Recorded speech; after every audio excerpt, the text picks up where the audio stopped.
Thanks very much for having me. This is part 4 of a multi-part series. Ultimately, I think there are going to be 7 or 8 talks in the series, and we've done 1, 2, 3, and 6 or 7, depending on how they wind up, and now we're going back and filling in. Tonight's topic is alleged historical errors in the Gospels. And so tonight we're going to be covering principally objections that have been raised against the historical accuracy of the Gospels. It's a topic that you may not hear a lot about in some churches because it's unpleasant to have to go through attacks on Scripture. But it's a vital part of understanding why we can trust what we read. A lot of people go online and with a few clicks of the mouse, they are confronted with some of the most rabid criticisms of the Gospels that you can imagine, and lacking over information. They don't know how to answer these criticisms.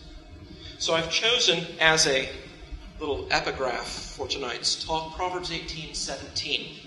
The one who states his case first seems right until the other comes and examines him.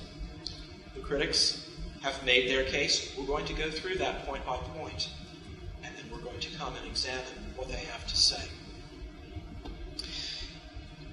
I created a little map for this series of talks that talks about the external and the internal evidence and then breaks it down the other direction in terms of positive evidence and objections. We've talked about the external positive evidence in talk number 2. We've talked about the internal positive evidence in talk number 3. If you haven't heard those talks, you can go on YouTube and look them up. Just put my name, McGrew, in, and you will find these talks will come right up.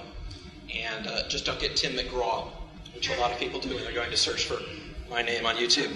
But tonight, we're in the lower left-hand quadrant, alleged historical errors in the Gospels. And I'm going to treat the argument at this point rather fully. So you're going to hear a lot of stuff right at the beginning, which is not me talking. This is the critics talking. But if we don't confront that and lay it out and meet it head on, then we will lay ourselves open to the suspicion that we're dodging the tough arguments, and we don't want to do that. Here are our goals for this evening. First, I'd like for us to understand the challenge posed by the claim that the writers of the Gospels make repeated, significant historical errors. Tonight, we're going to look at the charges against Matthew and Mark. I had intended originally to do Matthew and Mark and Luke and John all together, but I had too much material. And so instead of keeping you here for 3.5 hours, I thought I'll break this up. We'll tackle it in chunks. So we're just going to do Matthew and Mark, though for reasons you'll see in a moment, we're going to do them in reverse order. We're going to start with Mark and then talk about Matthew. Second goal for tonight is to examine from an historical point of view several of the most common historical objections raised against the Gospels. So we want to know what the challenge is in broad outline, and then we want to see it laid out with some specificity. Third, we want to assess the case for the genuineness and substantial historicity of the Gospels in light of our investigation. Those are our goals. That's what I hope we accomplish tonight. A disclaimer or two. First of all, I am not here tonight to prove the inspiration of Scripture. My goal is to examine some historical challenges on historical grounds. Why do that? Why not just say, Scripture is given by inspiration of God, so we can trust it, so the case is closed? Well, the answer is very simple. Most of the people that we're discussing these issues with don't agree that Scripture is given by inspiration of God. Scripture, they will tell you, was written by men who were all too fallible, who probably never met Jesus and have no idea what really happened in his life. Or only vague ideas filtered through traditions that were wreathed around with lots of additional legends. So we need to address those people where they're at. And to tell them, oh, it's inspired, no worries, is not to answer their questions. Second disclaimer, I am not the Bible answer man. I don't know the answer to every question, even every question that I can raise. And as you'll see, sometimes we can make a very reasonable stab at something, but we're not absolutely certain about it. And so you'll see that coming up. If you have questions about some of the things I'm saying, there are a few points where good, legitimate scholars disagree on some of these things. I would encourage you, if you've got a good pastor who knows what he's doing, talk to your pastor. So I will present you with what I think are reasonable answers to these challenges. In some cases, there's an additional reasonable answer somebody else might make. Talk to your pastor about it if you've got questions. I'm willing to take questions about what I've said, but I don't want to get in between you and your pastor, unless your pastor's one of the bad guys, but we'd rather not go there. All right. Let's look at the skeptical argument in its outline. Here's just the broad framework of it, and I like to lay these things out premise by premise because I teach logic, and that's the way my brain works. If the Gospels were trustworthy historical documents, they would not contain numerous serious historical errors. That seems safe. Premise number 2. The Gospels contain numerous serious historical errors. Obviously, that's the one that's going to be the problem. Therefore, the Gospels are not trustworthy historical documents. That would seem like a pretty straightforward inference. But why would anybody believe premise 2? Let's move into that and look.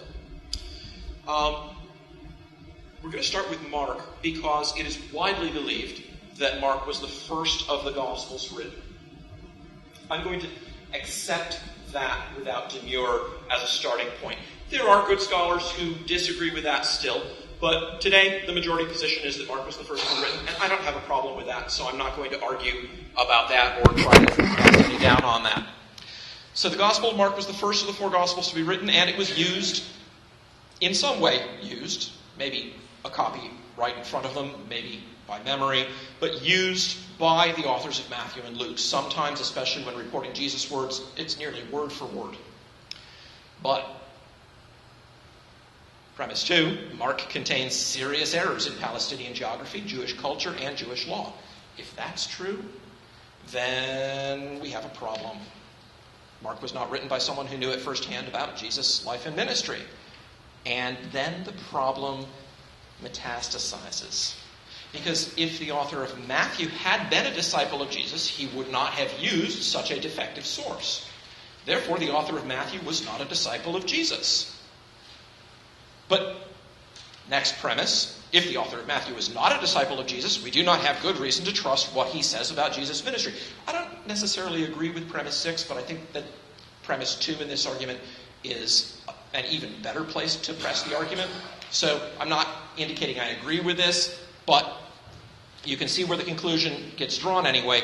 We do not have good reason to trust what the author of Matthew, whom we're not going to call Matthew now, except maybe by a courtesy, says about Jesus' ministry.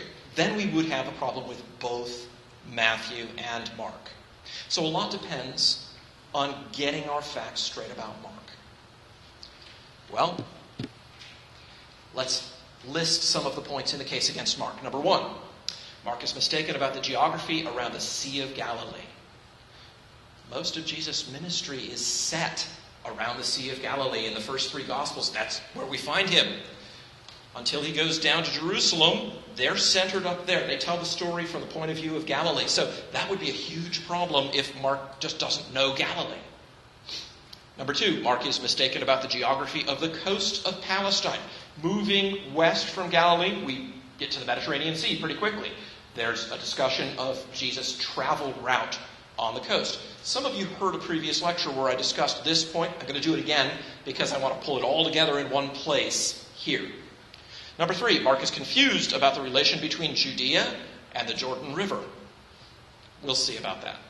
Number 4, Mark gets the locations of Bethphage and Bethany wrong. These are 2 cities right in the vicinity of Jerusalem. So not only is he messed up about Galilee in the north and the coast in the west, he's also messed up about Judea in the south. That would be a lot of errors to make about Palestine. If Mark were really wrong about all those things, we would have a problem. But beyond geography, we get cultural errors. Mark is mistaken, so the argument runs, about the Jewish custom of hand washing. Again, this is one that I touched on before, but we're going to do it again to put it all in one place. Number 6, Mark is mistaken about the Jewish law of divorce. We'll look at that claim. And number 7, Mark's description of Jesus' trial before the Sanhedrin is in contradiction to Jewish law. And we'll examine that charge too. That's the case against Mark. I hope that if you haven't heard of these before, you can see that if these claims were true, that would constitute a fairly serious indictment of Mark.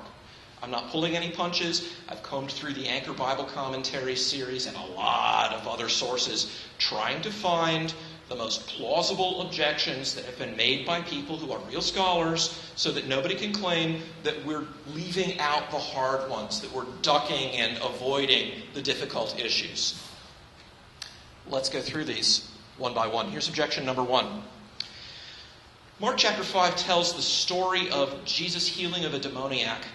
And as you'll remember, if you remember your Sunday school lessons or your Bible reading, the man's demon-possessed, and the demons go into a herd of pigs, which runs down the hill and into the sea. So here's that story as told in Mark. They came to the other side of the sea. Other side from where? Well, they were in Capernaum, which is on the northwest side. So this would indicate that they're somewhere on the eastern side. To the country of the Gadarenes, and then, at the end of the story, the herd, numbering about 2,000, rushed down the steep bank into the sea and were drowned in the sea. Here's the problem. There's Gerasa down to the south. You see that? And you see the arrow coming up here? Hey, rise up. This is cool. I get to touch the screen. So, we're talking about running 37 miles up the Jordan River Valley in order to plunge into the sea. That doesn't sound promising, does it? That sounds like it's not what actually happened. The story doesn't read like that at all. So modern Jerash, or Gerasa, is not on the other side of the sea. It's located far south of the Sea of Galilee. The swine would have had to run all this distance before dropping into the sea. So has Mark just blundered? Now, I'm going to answer this question, but I'm not going to answer it for a while. I want you to hold this one in your mind. We're going to wait until we see the same story told by Matthew. And that's going to seem to increase the problems that we face. And then we'll address it. So first, just keep in mind, everything else that McGrew says is in brackets because we want to solve this one. I will come back to it, I promise. Here's objection number 2. From Mark 7:31, Jesus has left Galilee and gone out to the coast. And he's in the region of Tyre, and it says that he returned from the region of Tyre and went through Sidon to the Sea of Galilee in the region of the Decapolis. The problem is, this would have him traveling north in order to go somewhere south. And commentators have had a lot of fun mocking Mark's geographical knowledge, saying Mark apparently doesn't know which towns are north and which ones are south. So Dennis Nynam argues that this shows, quote, the evangelist was not directly acquainted with Palestine, which is a polite way of saying he was writing from somewhere else and had never been there. We could try to give an answer to this along common sense lines. We could just say, look, Mark doesn't tell us all of Jesus' reasons for going anywhere. Maybe he had somebody he wanted to see up in Sidon. And that might be the truth. But we can do better. Here's a fuller answer. There's a mountain 3/4 of a mile high directly between Tyre and the Sea of Galilee. If you don't believe me, don't take my word for it. Go on Google Maps, locate the coordinates, just, so zoom out, find Israel, zoom in, and you will find that this mountain is 1,208 meters high. Now, you're talking about going from the coastal plain, which is by definition at sea level, over a mountain 3/4 of a mile high, and down into Galilee, which is below sea level. The Sea of Galilee is the lowest freshwater lake in the world. Some of you are mountain climbers and would be just delighted to have a challenge like that. But there's a pass. If you go north to Sidon, then you can cut along the northeastern flank of that mountain range between there and the Golan Heights, and you can come down to the Jordan River Valley, which gives you water. Fresh water. Think about that. How many of us worry about fresh water? We don't do that kind of travel, right? We get in the car, and if If the kids say, "Are we there yet? I need a drink," we just stop at the local gas station and go in and buy some Gadarenes and come back out. You can't do that when you're walking. So going north to side and cutting around through the pass there and then coming down along the Jordan River would be a smart way to make your travel. If you need water, it's right there. So here's the first moral. Before you criticize the knowledge of a first century author who is traditionally supposed to have lived in Palestine, make sure you get your geography right. Check a good map, and that means not just a flat map, but a topographical map that will show you elevations. Check this out. We're going to be having more morals like this, and we'll collect them all at the end, but that's one that I think would be really good to follow. Objection number 3. Mark 10, verse 1 says that he left there. Where's there? Well, it's up in Galilee. And went to the region of Judea and beyond the Jordan. That doesn't seem really problematic, does it?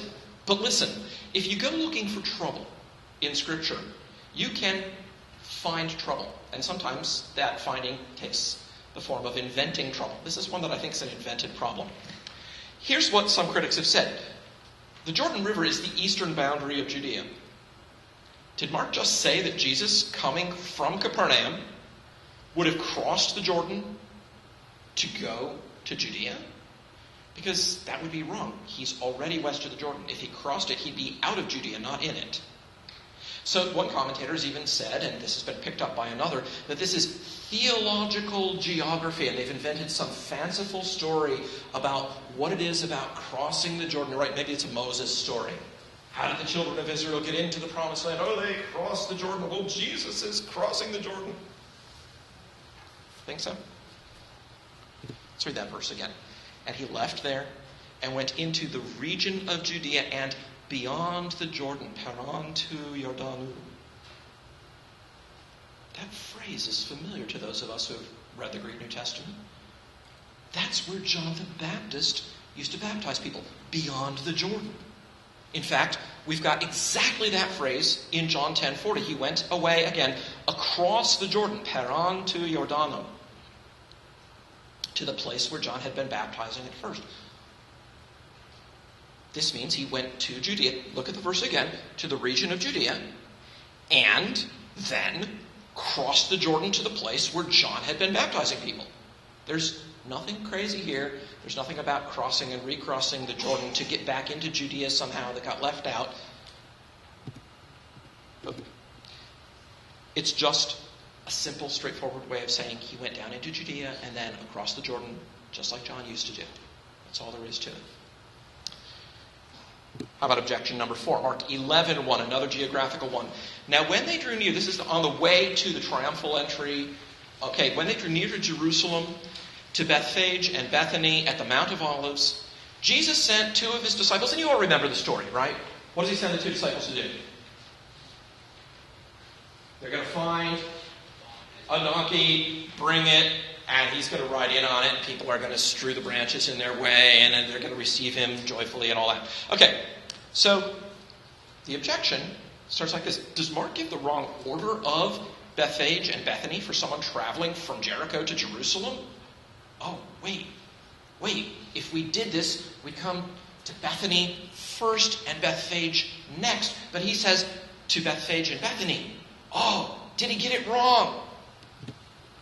Here's a critic stating this objection.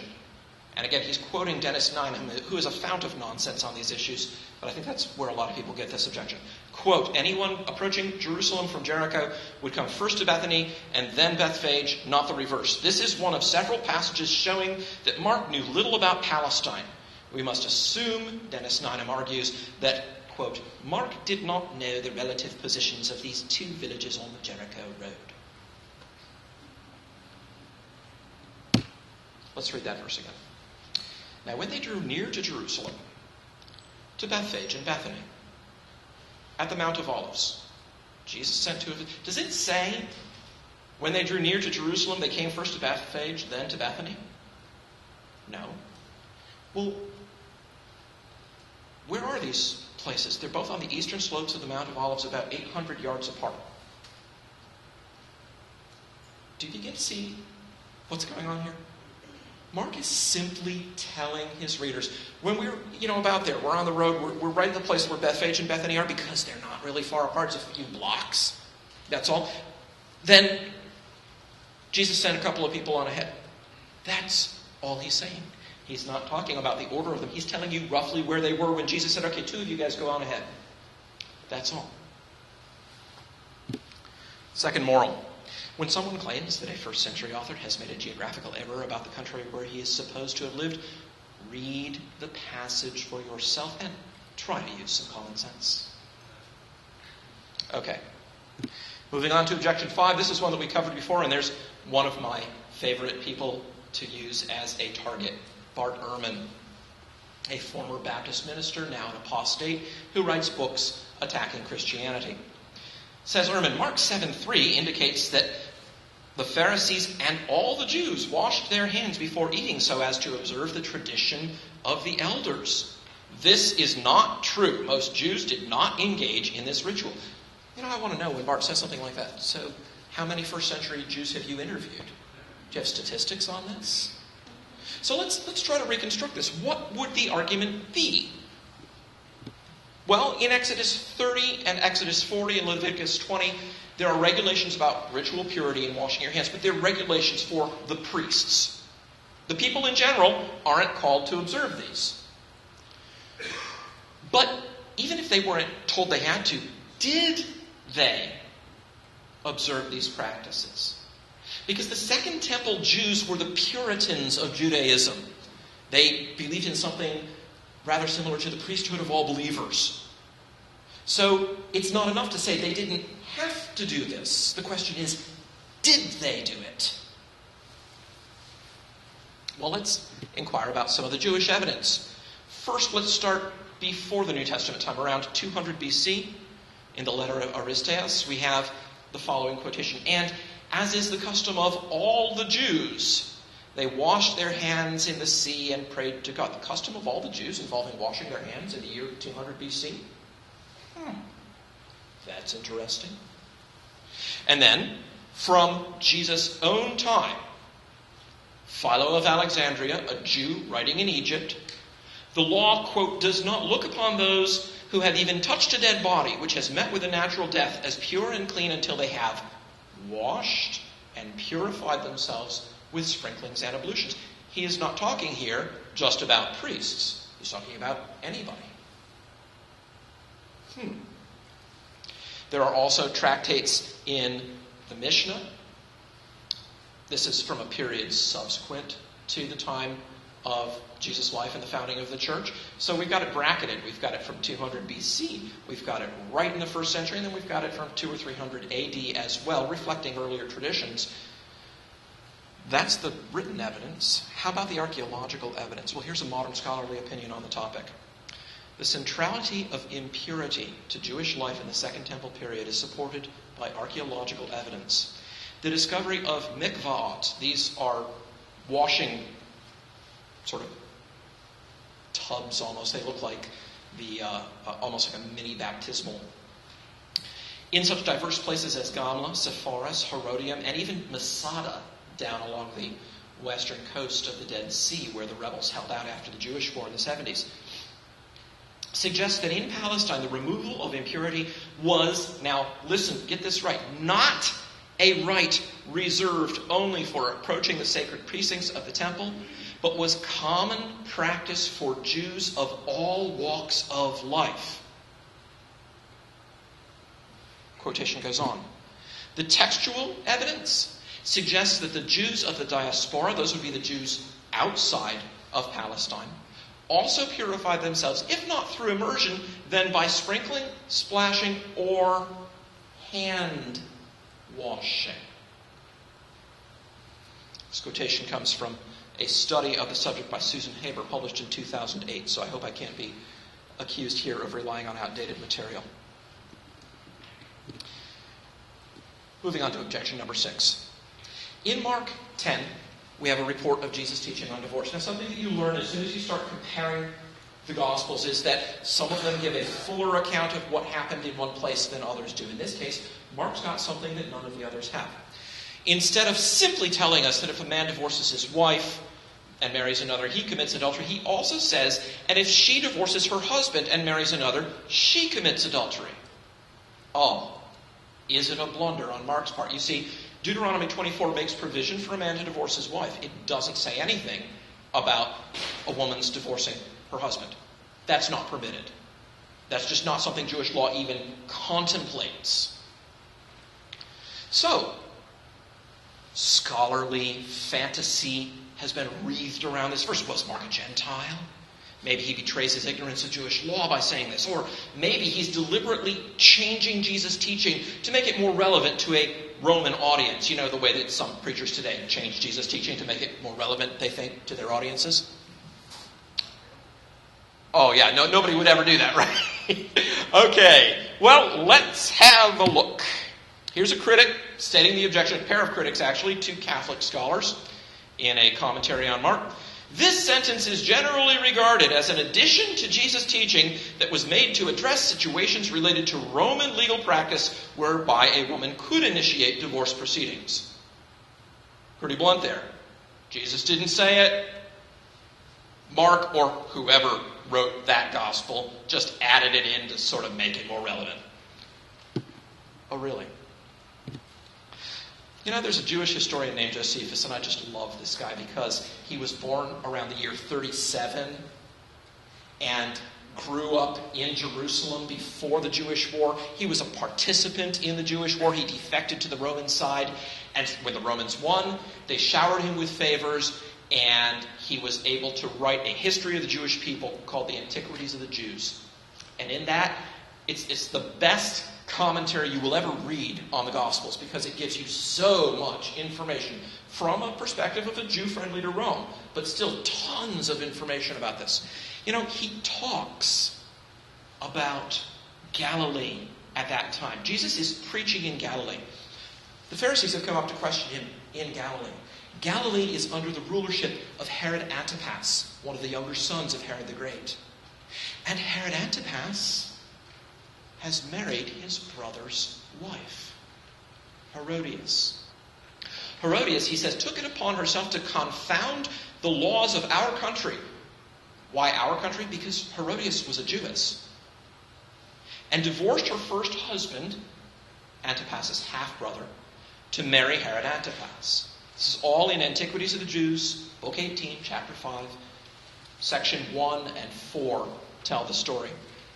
So this is the very place where Jesus is teaching as this question is asked to him. How much more tightly can you get it nailed into the historical context than for them to ask him about divorce and him to say, you know, for a woman to leave her husband and marry someone else, that's also adultery. Right there, ground zero. Why did John the Baptist get killed? Quiz time. Flannel graph memories? Anybody? Why did John the Baptist get killed? Because he told Herod Antipas it was unlawful for him to have his brother's wife. That's already happened at this time. And here's John the Baptist's cousin, Jesus of Nazareth, speaking truth to power right there, right where it got his cousin killed, and saying, this is adultery. No excuses, no exceptions. This is wrong. Why would anybody wonder whether Mark knew the Palestinian context or the Jewish customs? He's not saying she got a Jewish divorce. No doubt she didn't. No doubt she got a Roman divorce. But it's unlawful any way you slice it. It doesn't matter. It's a violation of the law of God. Hard words spoken directly in the teeth of the regnant power in the area. Third moral. Before concluding that an author who is supposed to have lived in Palestine in the first century made errors regarding Jewish customs and Jewish law, find out what those customs were. Consider the possibility that someone might use a Roman law to do what Jewish law would not allow, particularly since the wife of the current ruler in Galilee was a Jewess who had done exactly that. Just check the historical and cultural context. Or, as I tell some of my students, if you're not going to follow my advice, then don't tell anybody that you took my class. All right. How about objection number 7? We've done 5 of the 6 objections. Remember, I said objection number 1 we were going to hold on to for a little while, so we'll get back to that. But objection number 7, in Mark 14, we have a description of Jesus' trial before the Sanhedrin. Oh! The commentators go bananas about this one. There are all kinds of errors. The Sanhedrin were forbidden to hold trials at night, but this is supposed to be at Caiaphas' house at night. They could hold trials only in the temple, but this isn't in the temple. They couldn't hold trials during Passover. Oh, well, that's a bad one. Passover had just started. There's no 24-hour waiting period before the sentencing. They're always supposed to do that. And finally, one of the strangest objections, the charge of blasphemy is anachronistic. Jesus' response would not have seemed blasphemous, since claiming to be the Messiah would not be seen as claiming to be God. Well, where do they get all this stuff? They get it from a tractate in the Talmud called Sanhedrin. Sanhedrin 7:5. And that lays out some rules they're supposed to follow. That's written hundreds of years after this time. And it reflects traditions, but nobody is absolutely sure where those traditions got started. So it's not so easy as to say, oh, well, that reflects traditions that were certainly in place right there at that time. So the first thing that we should say in the face of this objection is there's no record that those prohibitions were in place at that time. But let's respond in more detail to these things. Let's assume, for the sake of the argument, that holding the trial at night, not holding it in the temple, holding it during Passover, issuing a death sentence without a 24-hour waiting period, let's suppose that all of those prohibitions were in place. All of that shows us that the trial of Jesus, if it was intended as a capital trial and not just as a fishing expedition in order to find some pretext for handing him over to the Romans to be killed, was highly irregular. But you know what? We already know that the Jewish rulers did things in a highly irregular way. Go to Josephus, Antiquities, Book 20, and read about the death of James, the brother of Jesus. And you'll find that they take advantage of a changeover in Roman administration. There's a little gap where there's no Roman administrator actually present to get James killed, and some other people as well. These guys were doing irregular things all the time. So if it was intended at all as a trial, which it may well not have been, then all that we have here is they were breaking rules of their own, which maybe were in place at that time, though we don't have any direct evidence of that. But the question of blasphemy is a little bit different. On the basis of that passage in the Sanhedrin 7:5, E.P. Sanders argues that the description of Jesus' words before Caiaphas can't be authentic, because it would not have been understood as blasphemy by the Jews unless Jesus had uttered the divine name. This is the name that gets rendered as Jehovah in our scriptures. But it's that 4-letter tetragrammaton which the Jews would not name. A devout Jew reading the scripture will substitute something else, often Adonai, for the divine name. Well, let's read the passage carefully and pay attention especially to the phrases I've got underlined here.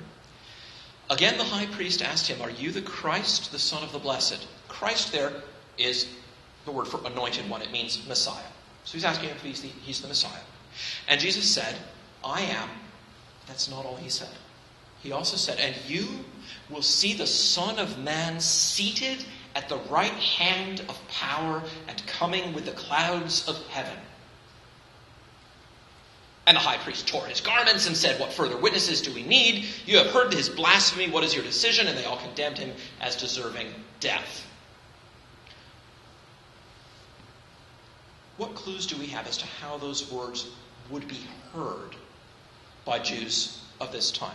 Well, first of all, let's note that Jesus is alluding to 2 passages of the Old Testament. Psalm 110, verse 1, "The Lord says to my Lord, sit at my right hand until I make your enemies your footstool." So, seated at the right hand of God, a phrase you'll remember from other passages of Scripture. This is something that ascribes a pretty high set of prerogatives to you. But there's more. Look at Daniel 7. "I saw in the night visions, and behold, with the clouds of heaven, there came one like a son of man. And he came to the Ancient of Days and was presented before him. He was given authority, glory, and sovereign power. All peoples, nations, and men of every language worshipped him. His dominion is an everlasting dominion that will not pass away, and his kingdom is one that will never be destroyed. Okay, context. Jesus is saying, and his Jewish audience knew he was saying, you will see me vindicated by God the Father, seated at his right hand, and you and all nations will worship me. We have a problem from the standpoint of a man saying this. And in fact, the phrase Son of Man in the first century was frequently understood as a reference to a divine being. Curiously, we would hear it the other way, right? We would think Son of God made you divine and Son of Man made you human, but they heard it the other way around. A Son of God could just be one who has divine favor, but Son of Man is a more specific phrase, and it was understood that way by many of the Jews. Even Bart Ehrman agrees with this. I looked it up.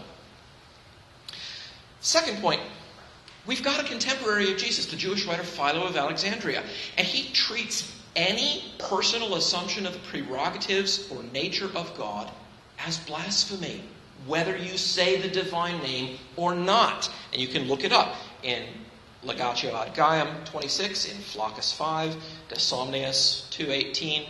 These are all places where Philo gets very upset about someone who says that he's got divine prerogatives, even though he doesn't use the tetragrammaton. He doesn't utter the ineffable name. So Jesus' contemporary, Philo, has a very clear sense of blasphemy like this. Here are two scholarly opinions on the point, just so you don't think I'm flying by the seat of my pants here without anybody to back me up. Number one, what made his reply a scandalous blasphemy lay in the combination of the phrases from Psalm 110 and Daniel 7. That's Craig Evans in a paper on this topic in his collection of papers, Jesus and His Contemporaries. Excellent piece of scholarly work, by the way. Evans does a very good job placing a lot of things in the Gospels in the proper historical context. Second quotation from Darrell Bach, who wrote an entire book just on this subject. What is emerging is a developing consensus that the key to the blasphemy resides not in the mere use of a title, but in the juxtaposition of Psalm 110:1 with Daniel 7:13 to apply to a human figure an unusually high level of heavenly authority. And certainly those phrases that are in Daniel 7 do imply a very high level of authority. They'll worship him. So the fourth moral, claims about what a first century Jewish audience could not have understood as blasphemous must not be made without very full knowledge of the historical context. Even Sanders, who is a very highly respected scholar, he's a very learned man, appears to have been misled here. Do your homework. We can't have any hope of understanding the Gospels as their own authors understood them unless we do our homework very carefully. So much for Mark, except for objection number 1, which we've suspended and set aside. We'll get back to that. Let's talk now about the case against Matthew. 3 things. First of all, Matthew follows Mark in many places. Second, Matthew's story of the slaughter of the innocents in Bethlehem is not historical. That's Matthew chapter 2. Third, Matthew places the scene of the demoniac and the swine in Gadara, 7 miles away from the Sea of Galilee instead of 37 miles away, but still far away. Let's take these up one at a time. First, Matthew uses Mark. I'm conceding for the sake of argument that that's true. And if Mark had been proved seriously wrong, that would be problems for Matthew. But most of the charges against Mark have been shown to be groundless. In fact, several of them turn out to be evidence that he actually knows that context extremely well. So these provide extra reasons to believe in the historical trustworthiness of Mark. So this general objection fails. But let's look at the other 2. First one, the story of the slaughter of the innocents in Bethlehem. Remember Herod the Great, Herod the Jerk, going in and killing all of the children 2 and under? Oh, it's not only found in none of the Gospels, it's also not found in Josephus. And Josephus tells us a lot of stuff about Herod the Great. So here we have an argument from silence. And the question that we have to confront is, how much weight should we place on an argument from silence in order to discard the testimony of someone who asserts directly and positively that something did happen. Here's how the argument runs. Premise 1, if the slaughter of the innocents had really happened as Matthew describes it, we would have other first century sources that mention it. Keep your eye on that premise. Premise 2, we do not have other first century sources that mention it. This is true. Therefore, the slaughter of the innocents did not happen. Premise 2 is true. But is premise 1 reasonable? Let's assess it. First, most of the literature from Palestine in the first century has been lost. If someone else wrote about this event, there's little reason to think we would still have his work. Most of it has been destroyed. We don't even have a lot of information about Pilate. If you set Josephus and the New Testament aside, the evidence for Pilate is very sketchy, with the exception of one inscription from Caesarea Maritima, which has his name on it. And that's a lovely bit of corroboration. But if you're just going to sort of discard first century sources you don't like, you can very rapidly get to the point where there's not a lot left. Point number 2. Bethlehem was an obscure village. Probably no more than a dozen children, maybe fewer, were killed. That's not to minimize the inhumanity of the act, but it's not an event that's of any civic or military importance. It doesn't involve the house of Herod and the succession to his throne. Josephus tells us a lot of terrible things Herod did. He tells us things about his killing his sons. It tells us things about his killing his own wife and other people. He was a fanatically paranoid individual, just amazingly paranoid. To kill a bunch of children because someone had prophesied that a king of the Jews would arise from them would be entirely in character. But from a Jewish or a Roman standpoint, the threat wasn't a serious one. Well, somebody said some baby was going to be king of the Jews someday. Grow up, Herod. So there's plenty of documentation of Herod's cruelty, but there's no particular reason that Josephus would record this if he were aware of it. And it wasn't a large-scale event. You could go online and find people saying, millions of babies killed. What do you think the population of Bethlehem was? Oh, well, never mind. Now, you might say, that sounds plausible, but is that just a dodge to save the Gospels? Would you really do that with an argument from silence somewhere outside of the Gospels? Can we see this in action somewhere else? Sure, I'm glad you asked. Josephus and Philo both leave unmentioned something really interesting. When Claudius became the emperor, there was a problem in Rome that caused a bunch of Jews, actually all of the Jews, to be expelled. He just said, forget it, everybody leave, because there were riots in the Jewish quarter. All you Jews, get out. Josephus doesn't mention it. Now, Josephus is a Jew who has become a Roman citizen and a defender of Rome. So he's very concerned about the intersection of Jewish and Roman affairs. Philo was absorbed in the last years of his life with the question of the treatment of the Jews by the Roman governor in Egypt. Jews and Romans, very important to him. Neither of these guys mentions this. We know about it from Suetonius in his Life of Claudius. And, of course, if you read the New Testament, we also know about it from Acts chapter 18. But that's it. So why didn't these Jewish sources mention this event if it really happened? They had other things to talk about. And there's really no better answer than that.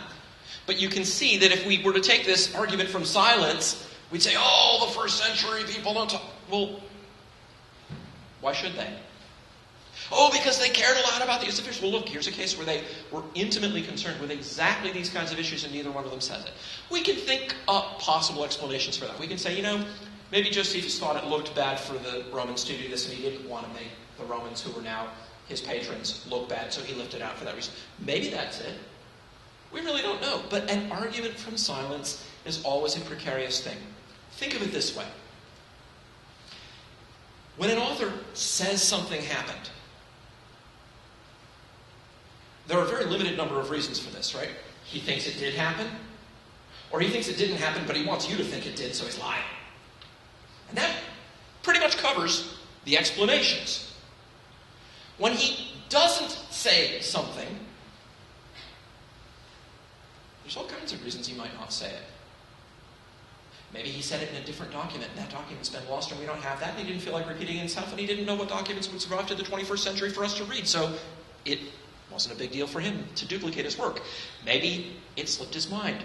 Maybe he thought about it and thought it was embarrassing. Eusebius has a biography of the Emperor Constantine, and wouldn't you know, the fact that Constantine murdered his wife and his son doesn't get mentioned in Eusebius' biography of Constantine.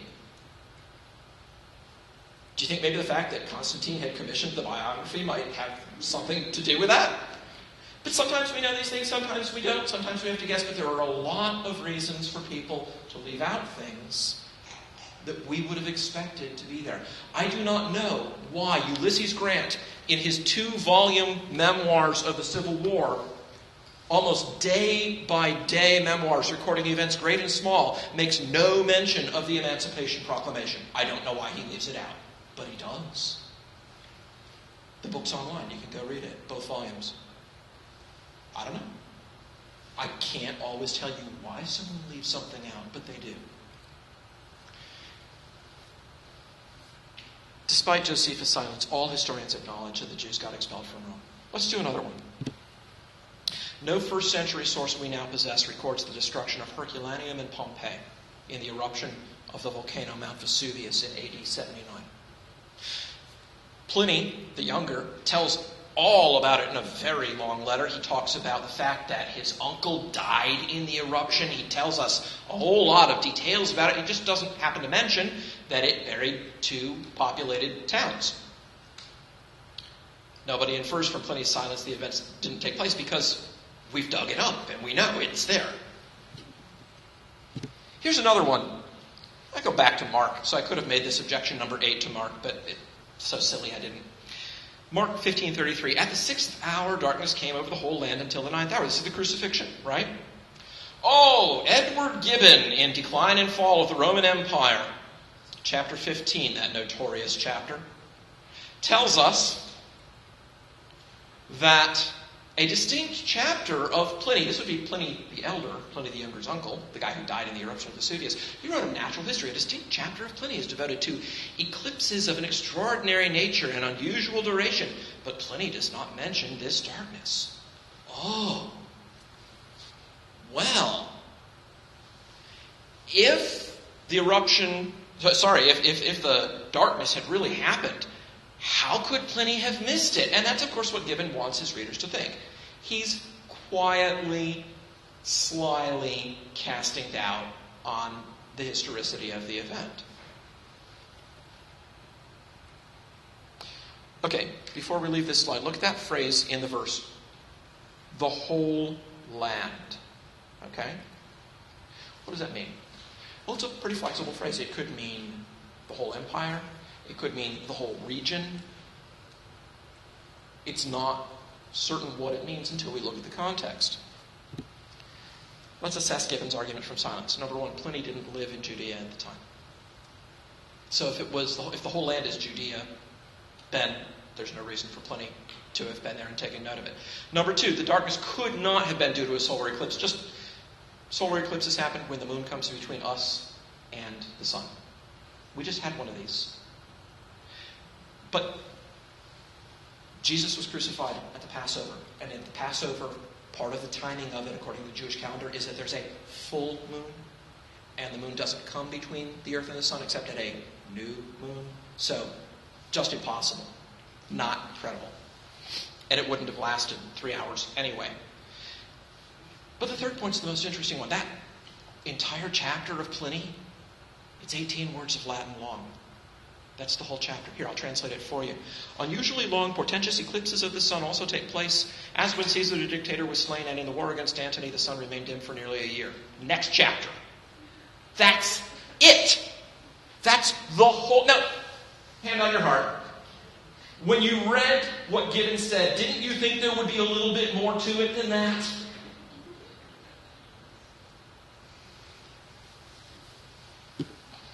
It's not a comprehensive record of unusual periods of darkness everywhere in the Roman Empire. Fifth moral. An argument from the silence of ancient authors is almost never a good reason to disregard the direct positive testimony of a contemporary author. Distrust arguments from silence. And they are a favorite weapon against the Gospels. We'll talk more about these when we get to Luke and John. How about objection number 3? Well, now we're going to come back to what was objection number 1 to Mark. Here's what Matthew says, Matthew 8:28. And when he came to the other side, to the country of the Gadarenes. Whoa! Apparently, Matthew places the event in Gadara, which is 7 miles south of the Sea of Galilee, and Mark placed it in Gerasa, which is 37 miles south. So we have here 2 problems. How are we going to resolve that? First thing, check the text. And in this case, what you need to do is to get a text that either tells you about the variants or get a Greek Testament that actually has the critical apparatus and look it up. There are several significant textual variants in the text, both of Mark 5 and Matthew 8 and the parallel passage in Luke 8. In Mark and in Luke, the best attested reading is Gadarenes. So attempt to represent as an adjective or adjectivally something corresponding to the place name, whatever that was. Now, if the place name was named in Aramaic, it would be even harder to identify because it would just be a 3-letter root and then you fill in the vowels. It would either be GRS or KRS. Fill in vowels as you like. So modern identification of these things can be a little bit tricky. Let's check the map. There's a place on the eastern shore of the Sea of Galilee called Kursi, or El Kursi. Hear those consonants? The K, the R, the S. At that place, a steep hill runs down almost directly into the water. More effectively than my telling you that, let me show you that. Here's a picture of the hill at Kursi. You see the Sea of Galilee as the backdrop for this. See how steep that is? We're running down a steep hillside here. Have another image. This is from across a bit of the lake. And you can see that these hills are coming right down to the water. Have a view of another image. This is from the other side. And you can see again that they come right down to the water. I wanted to get pictures that showed you how they come down to the shore so that you would not be left in doubt about this hill. So it seems probable that some early copyist of Matthew's Gospel read this name, and maybe he didn't know about Kursa or Kursi, and substituted something he did know, or maybe he just made a spelling error. If somebody living in Portage were to say that something happened in Otsego, and you thought that the import of the story was that it happened kind of close by, you might wonder if this person had made a mistake and meant to say Ashtamon instead, right? Begins with an O, ends with an O, has an S and a T and an E somewhere in the middle. You might say, oh, I think this person just misspoke. That wouldn't mean, oh, the person didn't live in Portage. You would say, well, people make mistakes like that. Not a big deal. A copyist of manuscript doesn't even have to have been a native, doesn't have to have known the land.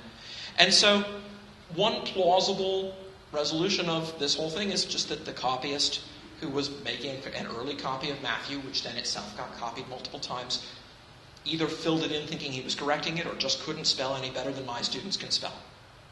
That can happen.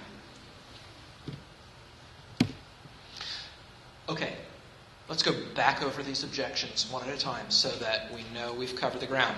Number 1, geography around the Sea of Galilee. The objection is based on dubious geography. Kursi seems to answer to Mark's description, both in location and in topography.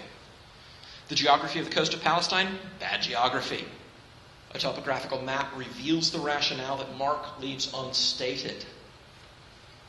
Objection 3, the relation between Judea and the Jordan River, bad reading skills. Careful attention to the text shows that there's no problem here. This isn't saying you would cross the Jordan one and only one time to get from Galilee to Judea. That's not what the verse says. The locations of Bethphage and Bethany, serious misreading of the text. Simple examination shows that there's no problem here. It's not saying He came to this one first and that one second. Jewish custom of hand washing, bad history, refuted by modern archaeology.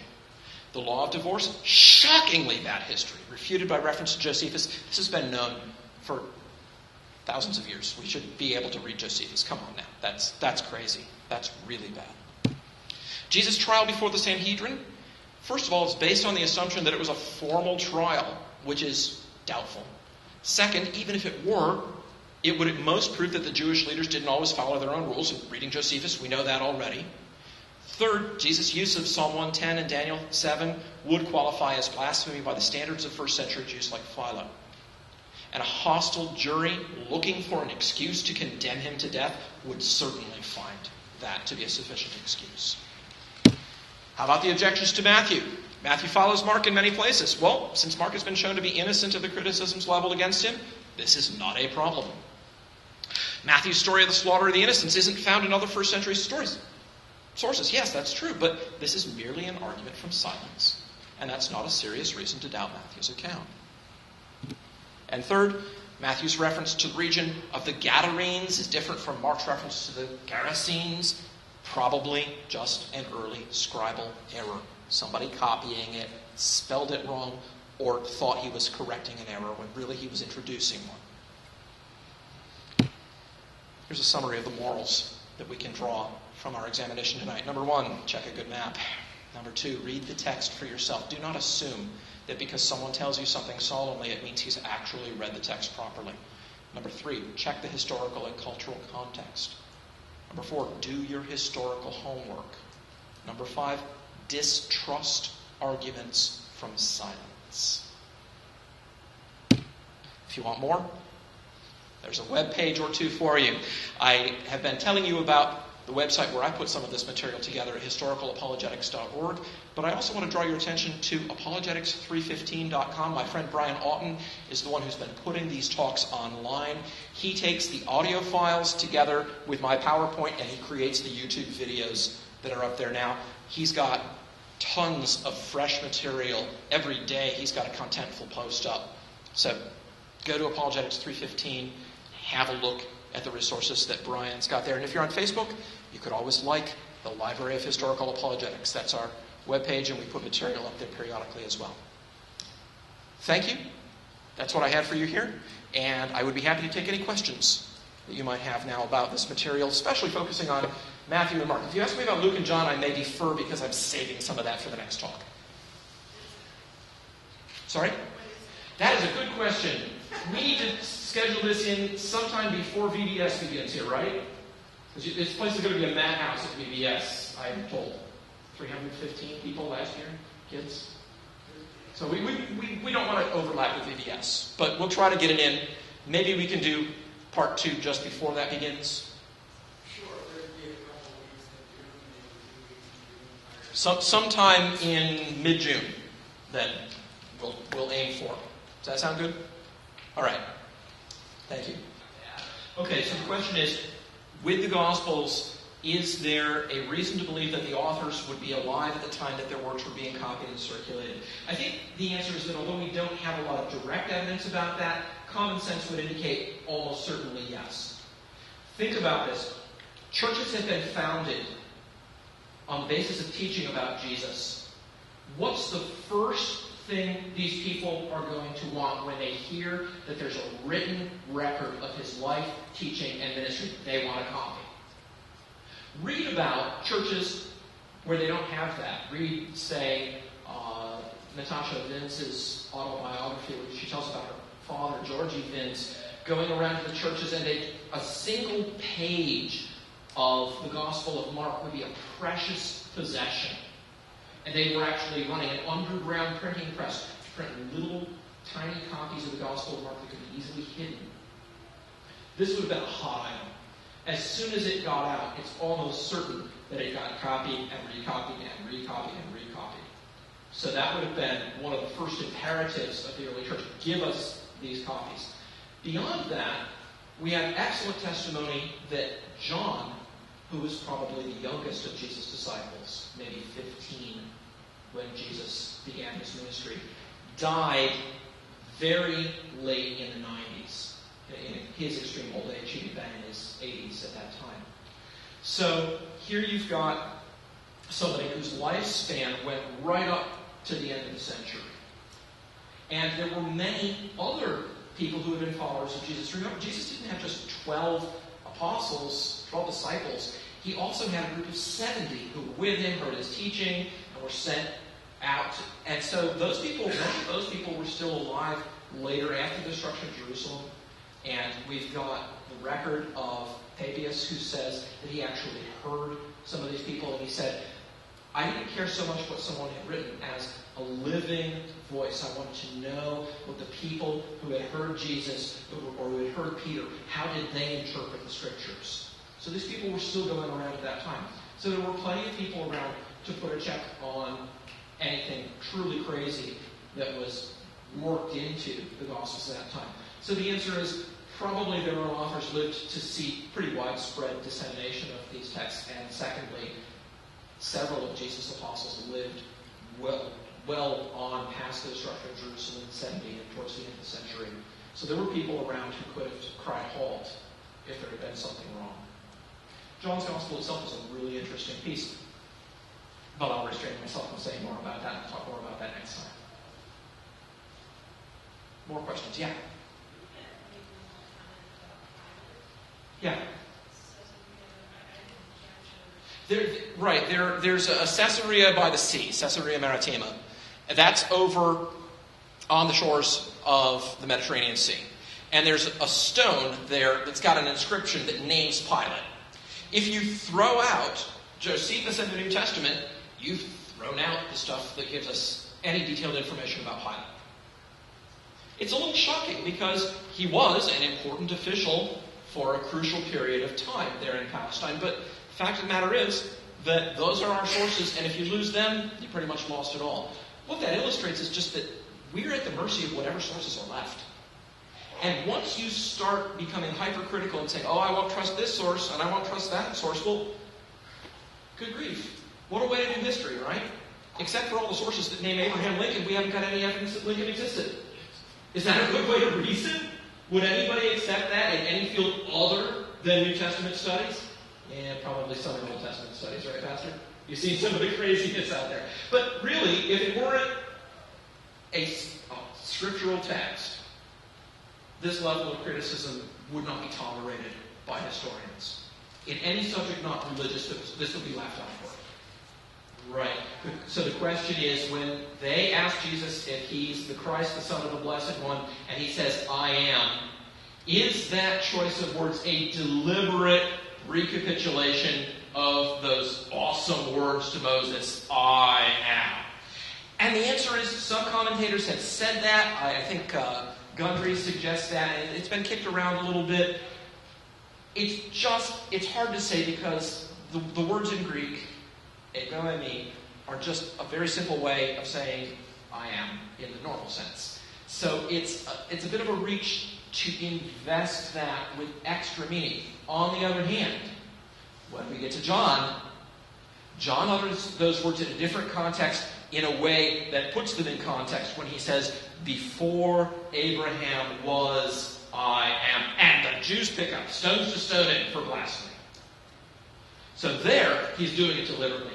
Here, it's been debated. Some people have raised the issue, but it's just, I don't think that there's enough evidence for us to say that he was. It's possible, and if he did, maybe he even used the divine name, and that would have been used as evidence to say, all right, that's blasphemy in that formal sense.